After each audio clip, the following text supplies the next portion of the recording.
Folks, I am excited today because a brand new Pokemon generation is upon us. That means a whole new adventure with whole new gym leaders, a whole new land to explore, but most importantly, brand new Pokemon. And you know what that means? A whole new Pokédex to explore. Let's take a look at some of these brand new Pokédex entries. All right, let's go ahead. Let's start with my main man, Grookey. Yeah, my new starter for the new generation. Grookey, the chimp Pokemon. When it uses its special stick to strike up a beat, the sound waves produced carry revitalizing energy to plants and flowers in the area.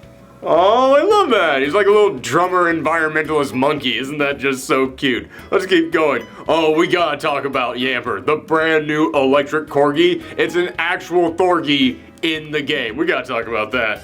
Yamper, the puppy Pokemon. This Pokemon is very popular as a herding dog in the Galar region. As it runs, it generates electricity from the base of its tail. That is just so cute. Look at this little thing. Oh my goodness, he's just the cutest little thing in the world. Oh, look at that little dog. All right, let's keep going. Who's next? Serena, the fruit Pokemon.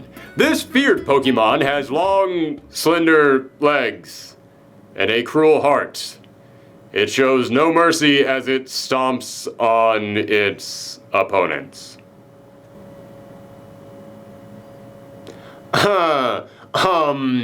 Let's keep it PG here, Pokemon Company. I think there's somebody over at Game Freak who got a little bit game freaky on this one. This has to be a family show now, thanks to Kappa coming in here. All Pokemon videos have to be safe for all ages. So let's move away from that one. Let's go to one of these inanimate object ones. There's nothing that can go wrong with one of those. Honedge, the sword Pokemon. Honedge's soul once belonged to a person who was killed a long time ago by the sword that makes up Honedge's body. What the f***? I'm sorry, that slipped out. I'm sorry. We'll bleep that out in post. Kid show, we have to make this safe for all ages now. Okay, let's move back to some of the cute and cuddly Pokemon. Lidwick, the candle Pokemon. The younger the life this Pokemon absorbs, the brighter and eerier the flame on its head burns. Okay, you know what, this one's my bad. This one's all on me. I shouldn't be looking up ghost-type Pokemon. The ghost-type Pokemon have always had weird, creepy Pokedex entries. Let's move on to one of the new ones, like one of the cute ones, like this one right here. It looks so adorable, I just want to give it a big ol' hug. Hatchrim, the serene Pokemon. No matter who you are, if you bring strong emotions near this Pokemon, it will silence you violently. Okay, lesson learned. No hugging or signs of affection at all for this Pokemon. Just solemn, emotionless head nods from a respectful distance away. Okay, real talk. There are always weird, creepy entries in the Pokedex. It was one of the things that made it fun to explore, but I feel like they kind of went overboard in Sword and Shield. Before we go into the actual review, we need something. We need one that's just going to boost our spirits. We need something that's going to give us hope. So that's why I'm going to one of the fairy types. I'm not even going to mess with one of those new fairy types in case they're all weird and messed up too. I'm going to one of my old standbys. Togekiss, the Jubilee Pokemon. These Pokemon are never seen anywhere near conflict or turmoil. In recent times, they've hardly been seen at all.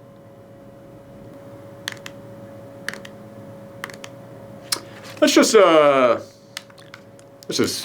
ahead and pop that cartridge out and put it where it can't hurt anyone anymore, and I'm gonna go have an existential crisis while you guys enjoy our review of Pokemon Sword and Shield. I mean, if you can enjoy anything after reading that. Togekiss, really? So, I'll start off with a confession. I originally wasn't even going to do a review of this game, maybe a mini review at the most. And I know many of you might be shocked to hear that because this is indeed a big release and I am actually a huge Pokemon fan. I wasn't just making that up for the opening skit. I've loved this series since I was a kid. But when I started writing out the review, I had to step back and realize basically all my points boiled down to positives. It's a Pokemon game. Negatives. It's a Pokemon game.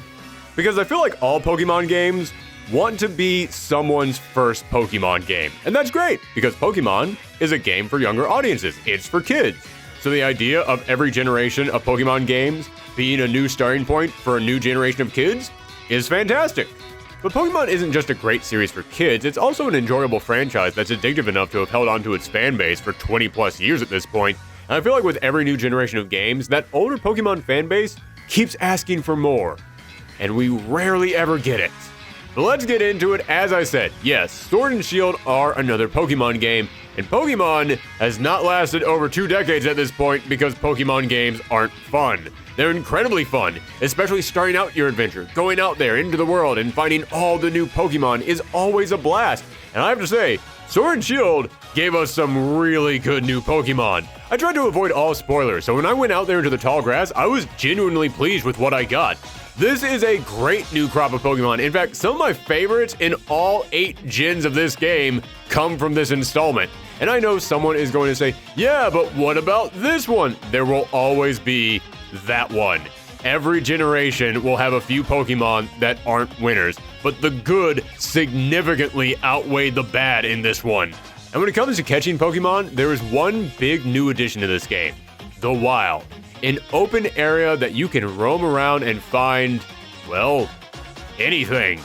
You can run into little tiny starter class Pokemon, but you can also run into something 50 levels higher than you as soon as you start the game. And speaking of someone who has been playing this franchise since the very start, I actually love the Wild area. I feel like this is the game taking one step closer to becoming what we all pictured in our heads when we first started playing this on the Game Boy. Also in the Wild, you can join group battles against new giant versions of Pokemon known as Dynamax Pokemon. It's a very fun experience teaming up with total strangers to all come together. I was skeptical of this at first. It sounded like it was just going to be the raid battles from Pokemon Go, but no, it's a fun experience that gives you that big, yeah, we're all in this together mentality. However, the internet connection in this game isn't great. I know, surprise, surprise, a Nintendo game has bad online features. So you'll end up waiting a long time looking for people, if you get any at all, to show up. In fact, you want to know how bad the internet connection is? It's supposed to constantly update you to show you what people online are doing. So if they're looking for a trade or a partner for a battle, it will constantly display that in the corner. But for me, it would only show what was available when I logged on. So I had to log out and back in just to hit the refresh button. Seriously, Nintendo, how is every other game console on the planet better at online features than you are? Okay, how is every other game console on the planet except for one better at online features than you are? There's also another thing about the Wild that kind of ticks me off a little bit. As I said, you can run into Pokemon of any level out there. But that doesn't mean you can catch Pokemon of any level. In the previous games, you could catch Pokemon of any level and you could train them up to be any level, but if they were too strong, if you got them too high, they just would stop paying attention to you. They would stop taking orders from you, and the idea behind that is that you were too weak in order to control these giant massive Pokemon. And the way that you would convince these Pokemon that you were strong enough for them to listen to you is you would get a certain gym badge. And here, a Pokemon of any level that you have caught will listen to you. You can train it up to any level and it will keep following your orders.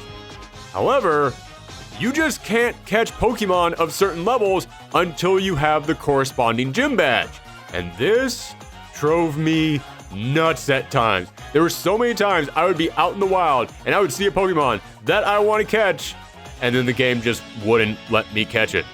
I could beat it up, I could get way down to the red I had in the perfect spot to catch it, and the game would just say, nope, need to wait until you're strong enough. And listen, I enjoy shiny hunting. It's not the main thing I do in Pokemon, but I'll spend a couple hours looking for a rare shiny Pokemon, and all I could think to myself was, oh my god, can you imagine if you ran into a shiny Pokemon that you've always wanted to get? One of those rare 1 in 6,000 shiny Pokemon, and it's just one level too strong for you to catch.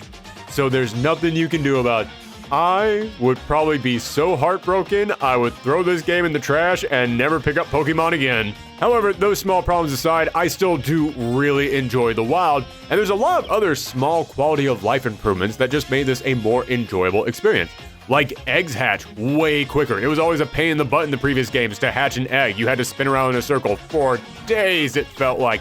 Now, you just drive around for like 5 minutes and your egg is hatched.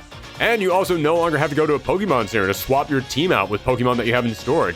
And my personal favorite quality of life improvement is that if you want to rename your Pokemon or teach them an old move, there's someone in every town to go to rather than one person in the whole game.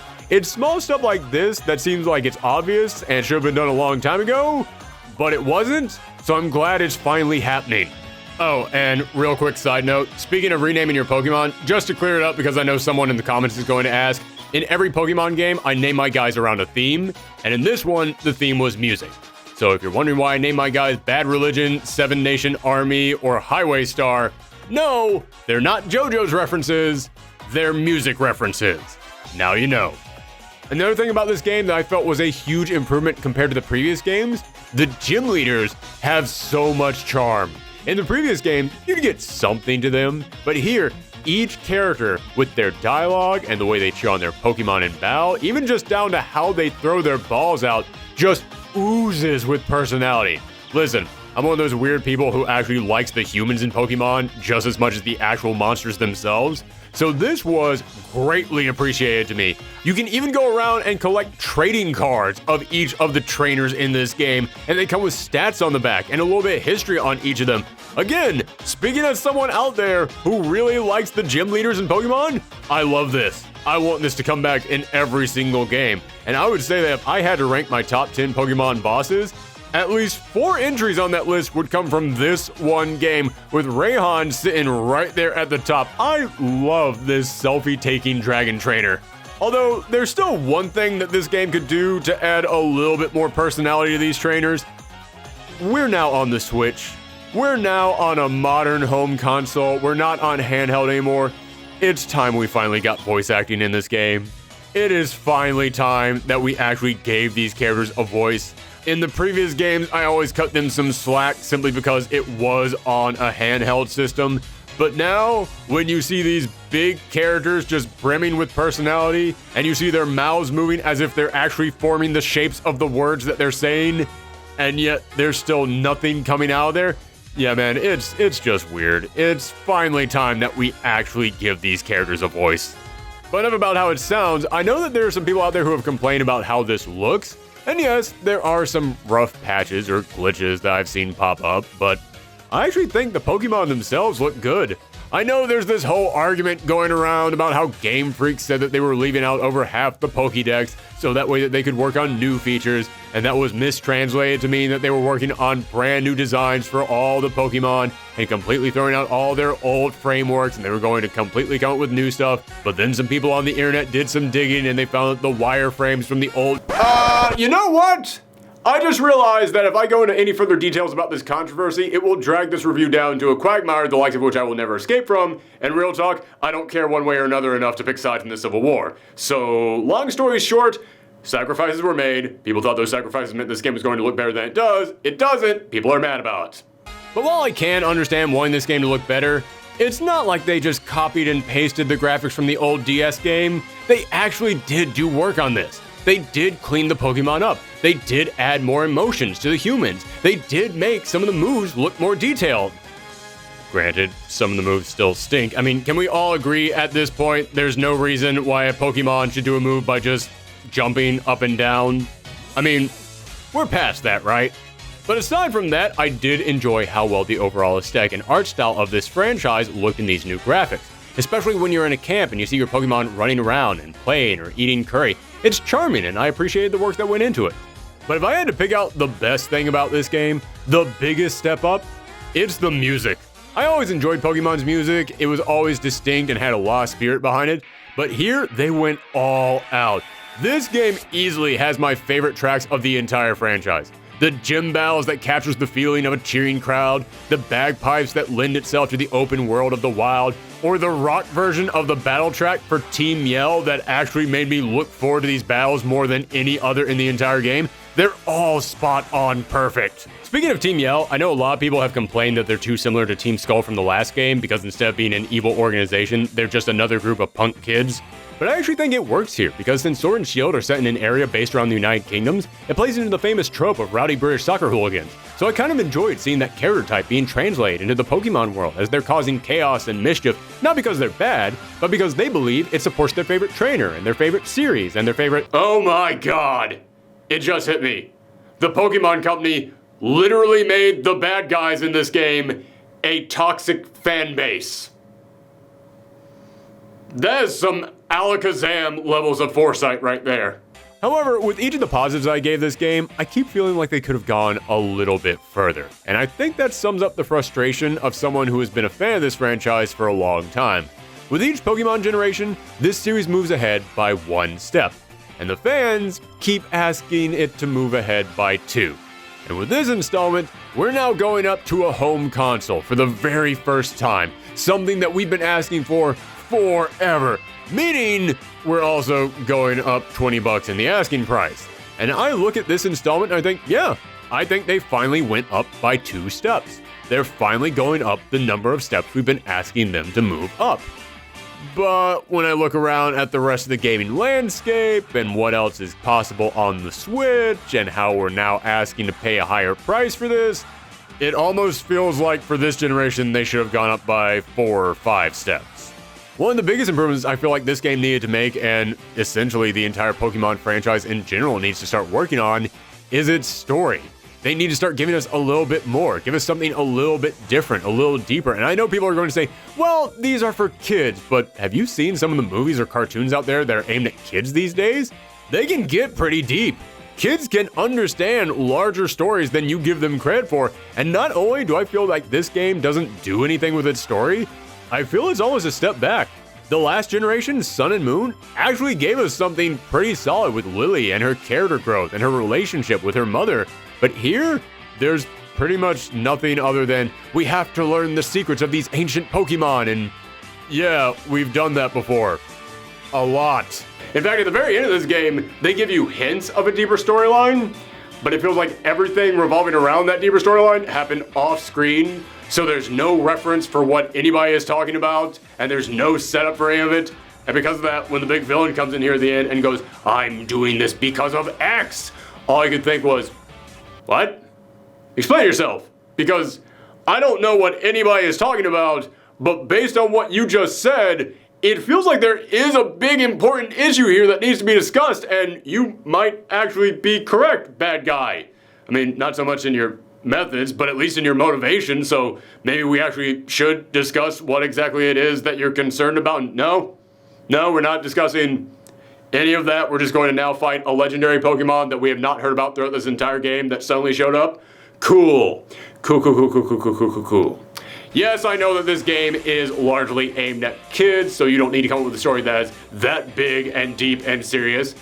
But kids understand story structure. They understand when something comes out of nowhere. They understand when something just doesn't really make sense. So, yeah, I feel like you do have to actually come in here and criticize the story in this game. There are some good ideas in here, but as far as the execution goes, I feel like it's probably the weakest in the entire series. And speaking of the failings of the story, and yes, again, I do know that's an odd term to use in a Pokemon review, but here we are. I've been thinking for a long time that Pokemon needs something. It's missing something obvious, but I just can't put my finger on it.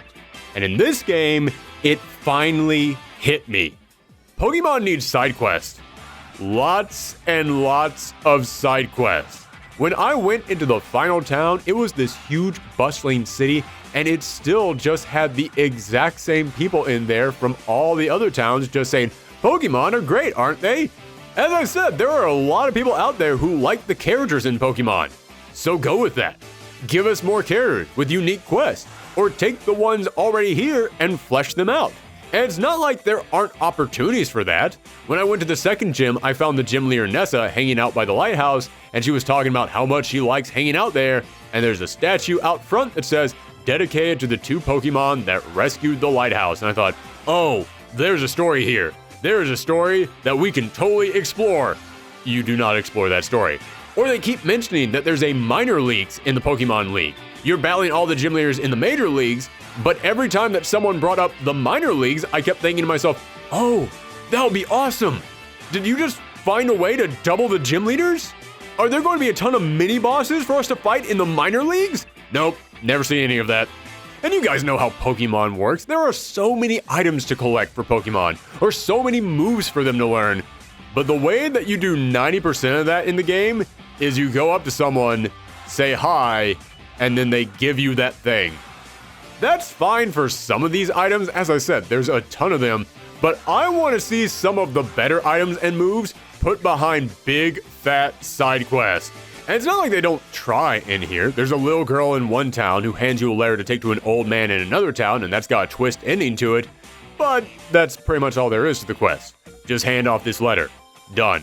And there's a boy who wants a Pokemon to give to a friend of his before she moves away, and you get a cute little scene between the two of them. But those are still really small and simple, especially compared to the side quests in other video games. And yet, they're the biggest things that we get to do in this game, aside from the main quest and the one big post-game quest. I keep hearing people say, oh, to fix Pokemon, you need to add more Pokemon. Nah, we're good on the Pokemon. We got a ton of them. You need side quests. That is what this franchise is missing. And I mentioned there are some quality of life improvements, small things that just make the game more enjoyable overall. But the biggest one that they need to give us by now is a difficulty setting. Because I'm not kidding when I say this is the easiest Pokemon game of all. And again, I know people are going to say, well, it's for kids, and that's fine. Make it a fun, carefree experience for younger kids. But not all kids want that. And Pokemon has a large fan base of older folks at this point who have been with this game from the start, and by now they want a little bit more of a challenge, or they want something that reminds them of how challenging the original games were. A simple difficulty setting where you just level up the gyms or trainers would fix that easily. Because I kid you not, this game is so easy that when I went up against Hop, your big rival in the game, when we had our final climactic battle, I literally beat all of his Pokemon in one move. I keep hearing people describe Hop as annoying in this game, and I think the reason they keep saying that is because he keeps running up to you and saying, I'm going to be the champ! And then he kinda stinks. He's a total pushover. The kid has a lot going for him with his backstory about his brother being the champ and how he constantly feels like he has to prove himself and live up to his brother and surpass him. That's some really good stuff. You could do some stuff with that. But every single time they said, I'm going to beat you today and show you all that I learned, I just kinda winced and went, oh buddy, no. No, it's okay. Just try and land a hit on me today, okay? How's that sound? Make that your daily goal. Baby steps, Hop. Baby steps. You wanna know how much easier this game is? In the previous games, there were rare candies that would power up your Pokemon by 1 level. And they were fairly rare items, but you could find them if you searched around. And they're still in this game, but now you can also earn just experience candies that give your Pokemon a set amount of experience. I didn't use any of them until the end of the game when I found myself going, oh, I've actually collected a couple of these. Well, let me see what they do. Let me just see how much experience they actually give because, I mean, if a rare candy powers me up by 1, clearly this experience candy will only do a little bit of experience because I've got so many of them right now. I gave a handful of them to one of my Pokemon and it just floored that little guy through the roof. And as I said, I had been collecting a ton of them without even realizing it. By the end of this game, I could easily have gotten my entire team up to level 99. I had to make the conscious choice not to steamroll over the champ so I could give myself a challenge. Again, for kids, that's great. If a little kid starts getting frustrated at this game, it's fine if you have something in there that helps them power up their Pokemon. But realize you do also have that audience that wants to work for this a bit, that wants that challenge, and a simple difficulty setting would help. But hey, despite some problems in this specific game and this entire franchise as a whole needing some work, it is a magic formula they have here. It's kind of hard to make a bad Pokemon game, and there are still areas that they did improve upon, and there's a lot of new stuff in here to like, so I'm still going to give this a 7 out of 10. Let me know what you thought down in the comments below, and I do have a few more Pokemon videos planned, so if you want to see those, hit that subscribe button and follow us around the web at Thorgi's Arcade on Twitter or Professor Thorgi on Twitch. Thanks for tuning in, everyone. Come back next time.